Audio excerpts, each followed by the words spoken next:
Hey, my friends, there's something new that people are doing because they think it's funny. It's called swatting. And I don't know if anybody has ever heard of this. I actually had a case like this a couple of years ago. They didn't give it that name, but this is the way it works.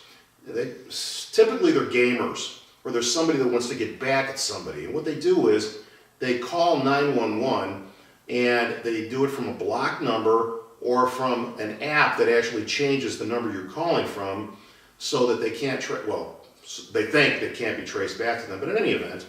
And then they say that there's something going on. Hey, you're looking for a wanted felon at such and such an address, or there's a bunch of people with guns pointing the guns out the window at such and such an address. And then what that does is it amps up the 911 operator. She thinks there's an emergency. She gets the police together. They decide they're going to go in and force because they're concerned about weapons or what it may be, a fugitive from justice.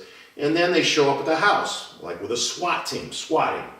Well, I mean, I suppose it could be funny unless you're on the wrong end of that, where you're a homeowner or you're inside the house and the front door gets knocked down and there's a bunch of guns being pointed at you. Or even worse than that is that you think somebody's breaking into the house, you don't think they're law enforcement for whatever reason, and you tend to pull a gun, and guess what? You get shot, or somebody else gets shot.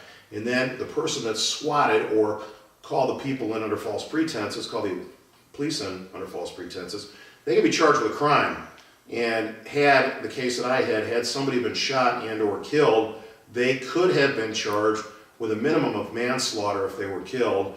It could have been, I can't even think of the endless possibilities of criminal charges and what could have happened. It's a bad idea. It's a bad idea to try to get back at anybody, but that's even the worst idea. And there are apps out there to disguise the number you're calling from, and a subpoena was issued on that company that developed the app and serviced the app where the records were gotten. So it was eventually traced back to this particular client, and he got arrested.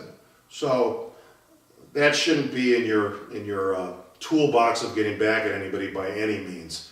And actually, social media defamation has become a new type of cause of action in terms of suing somebody. You post something on the internet, social media, and it's not true, and you're going to get sued. So stay away from that kind of stuff.